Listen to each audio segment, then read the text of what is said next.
What's up, War Room? Welcome back, Joe and Connor. Game week. We didn't get to talk about that a lot in the pod. No. It is game week. So Jets much else Packers going on. Saturday. We got our first ever pregame show with Jetheads. I'm sure, since I'm not going to be doing anything else, I'll have some kind of reaction to whatever Adrian Martinez and Brady Cook do in the second half. It's Tyler Johnson time. Yes, Tyler Johnson. Underdog overs. I'll make sure we get those out. We'll talk about that a little later in the show. CR, you ready to answer some questions from the Discord, which has been feisty lately? I love this, and I've been a real old man lately. I find it harder to navigate, not harder to navigate the Discord, but I had to learn the hard way. Like, I'm not supposed to talk in general anymore about the Jets. I found big drama in the Discord about Jets changing. talk. Yeah. I'm keeping up with everybody. So this is a good time for me to just kind of have the questions filtered to my lap. It's the best way to do it, right? And look, we have so many forums now to answer these questions between this and some of the other shows we have going. Keep them flowing. All right, Brit Jet. So today, it seems like, WMD was not practicing today and is still not practicing. What is the depth chart like at edge behind those two should the worst happen? That means Jermaine and McDonald. And should they make a move to bring in reinforcements? How would you prioritize getting depth at edge versus interior defensive line versus linebacker? Now, we talked about this a little on the pod. I would go to edge and I would sign Clowney. Right. There's a Darius Smith. I know what I'm getting with Clowney. He's good against the run. He's got a high floor at this stage of his career. He generally plays. Zadarius Smith, maybe there's a reason that they haven't signed him yet. Maybe he's hurt. Maybe he's washed, but he knows the defense and was productive last year. I, right now, would put edge even above interior defensive line because I'm terrified of Clemens playing 40 or 50 snaps. I would put them both way ahead of linebacker. I think for how they play defense, they can probably live with Ball and Jamin Davis being their third and fourth linebacker as situational players. Like, go get the edge, man. Yes, I would go get an edge. What if Bill McDonald has back spasms now for like 2 weeks and misses week one? Like, who the hell are you starting at edge week one if Jermaine's not right? Yeah, that would be really problematic. I mean, let's not run away too much with back spasms. It could just be being careful with a pretty premium player. Obviously, the way they look at it, I'm not saying everybody else looks at it this way, but it's how the Jets view, like, Clemens is going to play a lot. That is real. So he would be playing a lot. And then I think the next man up without a signing would probably be Watts, honestly. Like, Watts had a huge play on Brees the day I was there, but Sandpaper, the return. Yeah, it would probably be Watts. I expect McDonald and Jermaine to be healthy enough that both are playing, but Jermaine they'll be careful with. So Clemens is the third edge. But yeah, I would sign Clowney because I think it helps your run. It gives your run defense a floor at edge where, I would want a rotation, enough of a rotation. I don't think there's a lot out there at D tackle. Otherwise we'd be screaming for that. But yeah, this is something we talked a lot about the podcast. We won't do it too much here, but there's a couple position groups where the Jets are a little bit of a tin can. Like, you feel like one injury or so be it, or something along the lines of that, and you're looking around and you're like, man, there's just not a lot of layers to this part of the roster. So I'm not worried about edge right now, but it's a good question because it's actually one of the rare free agent groups that has quality NFL players available to give you something. Agreed. All right. Next one from Immortal Lou. Also, quick shout out to almost Jet Anthony Barr, who retired today. Greg Williams was going to make him an edge somehow. That was what was being sold to us after they paid him and CJ Mosley. What a run, Anthony Barr. From Immortal Lou. What if the Jets' next hosted playoff game, where will it rank among the craziest atmospheres over the last 30 years? Man, I've been thinking about this day for most of my life, which is depressing in some ways, especially since Badlands has grown to the way it is. It would be in the last 30 years, that's since 1995. I would guess it's right there with the 98 home playoff game and the 2000 playoff game against the Colts. Now, I was at the Jags game. I was young. It's hard. It felt like it was insane. To me, the loudest the stadium ever was week 2 against the Pats in the Rex years. The building was literally like shaking. I've never been in a louder game in my life. I think this would exceed that because I know the Jets had the longest playoff drought among all American professional sports teams in the Big Four. I would imagine they also have the longest drought of hosting a home playoff game, or if not, it's way, way, way, way, way up there.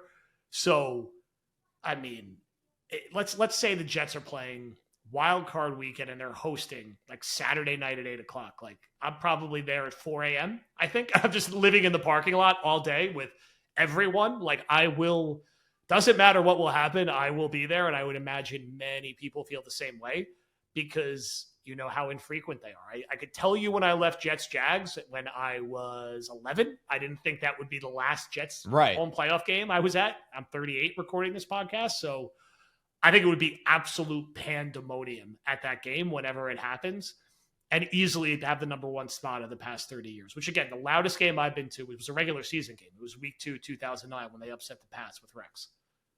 This is a question that is fascinating because it's one of those things that I don't have anything in life to draw it back to where, because I'm 33, I remember when my dad would come home from the home playoff games. I was a little too young to be going to, also he split the season tickets with my uncle. So him and my uncle would actually go together to those games. Yeah. But I was like, the Meadowlands was so nuts back then at that age. You know, my mom probably wasn't jumping for joy at the idea of me going to that game. So I haven't personally experienced it.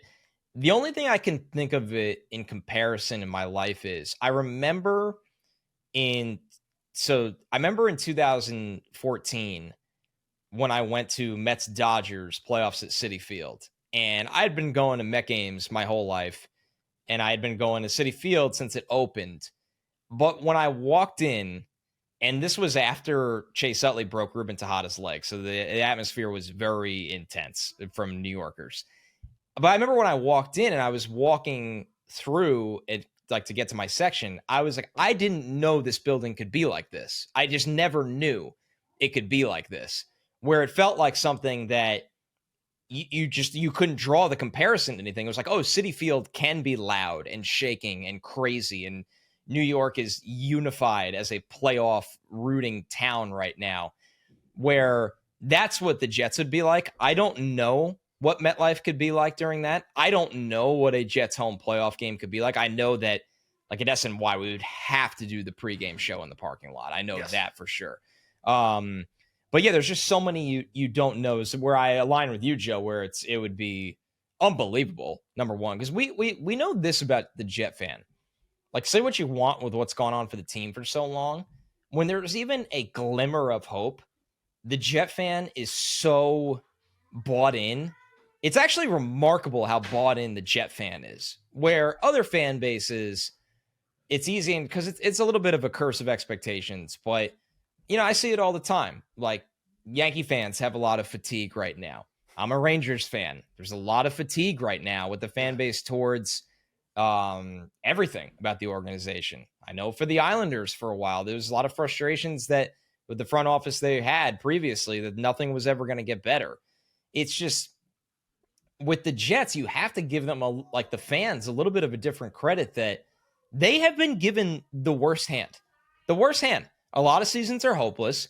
And then the seasons that you've had where there's a glimmer of hope, where the fan base is fully bought in and invests emotionally and financially, they are usually heartbroken pretty quickly.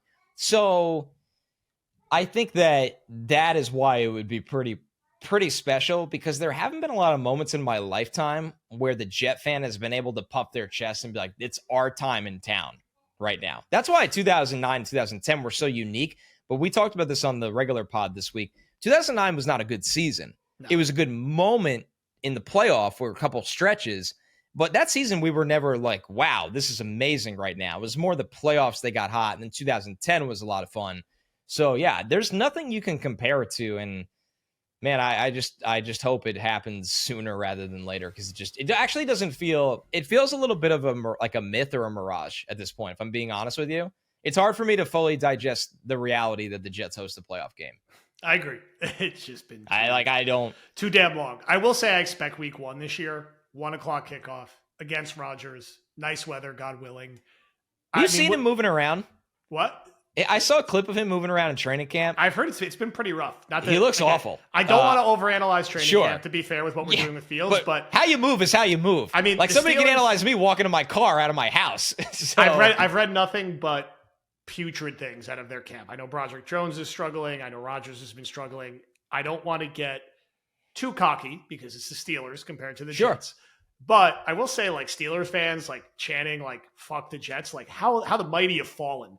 That this is what the Steelers what do you're now. worried about. That the Jets were 5-12 last year with Aaron Rodgers, who's their quarterback now, is their quarterback. And that's what they do at camp. Like, that is quite a fall for a team that used to compete for Super Bowls and win playoff games. Like, week one will be fun. I think it will be, there'll be a lot of Steeler fans, there always are, but I think it's going to be loud as hell in that building. And this is a good and a bad thing.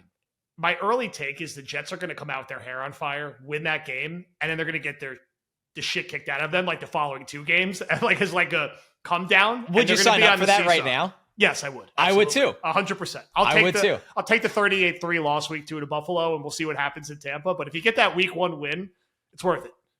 You can, if you're Aaron Glenn, you can actually like live off that week 1 win for a little bit. Oh yeah, absolutely. By the way, especially how Rodgers publicly just talked about him. It's a very personal game, even though nobody will say that leading up to it. It's a very personal game. I don't think everybody on this Jets roster loves Aaron Rodgers. Yeah, it'll be very interesting to watch. And it's hard for me to say this because I don't have season tickets anymore. But if you're a season ticket holder, I ask one of two things from you, because I understand you could make a lot of money off those tickets, because you can always make a lot of money off Steelers game tickets. One, either go, and two, if you can't go, I beg you, we will help facilitate a podcast. Sell or transfer to a Jet fan, please. There would be nothing worse than week 1, those stupid fucking towels taking over the entire stadium. So, and it's gonna there's gonna be some, because shout out to Steelers fans, like they're incredibly diehard and loyal, and they'll travel and they'll pay premium to get into an away stadium. But that's our one ask of the podcast. We will help facilitate any way we can if you can't go. Put us in the Discord to work. I'm a tailgate free agent for that game. Initially, we were thinking of doing something. It's too much. And I never say it's too much, but we're doing a live show in August. We're going to London, but I'm going to the game. My plan is to like bounce around to as many tailgates as possible, because we interact with a lot of people on Twitter and Discord, and I don't get to always see everyone in person, and certain people can't come to the live show, although get the goddamn tickets at badlandsdoj.com. But I'll be there early. I'm bouncing around to a million tailgates. I'll figure out where I'm sitting. I think some people in my family are going. I'll drag my cousins to go. I'm sure I'll get PK to go. Will, I know, will be there, and at every game, home and away somehow. So I'm excited. I haven't been to a home opener in a while, so I'm ready to go for that one. Underdog Fantasy preseason football is here. Jets, Packers, pick'ems. We'll be sharing them. I'll get ours out on social. My mind goes to Adrian Martinez rushing overs always. Isaiah Davis rushing overs feel fair. What's one or two you like for Jets, Packers, CR? It's been the summer of Tyler Johnson on this show. I feel like he has a couple catches here or there, although he might be such a veteran that, we might be seeing guys even beyond him. Ken Brandon Smith at wide receiver. He's been Badlands own, another one. Been one of the best wide receivers in Jets camp all summer. Now he gets his opportunity to do it under the lights. Underdog Fantasy. Use promo code Badlands for a deposit match today. All right.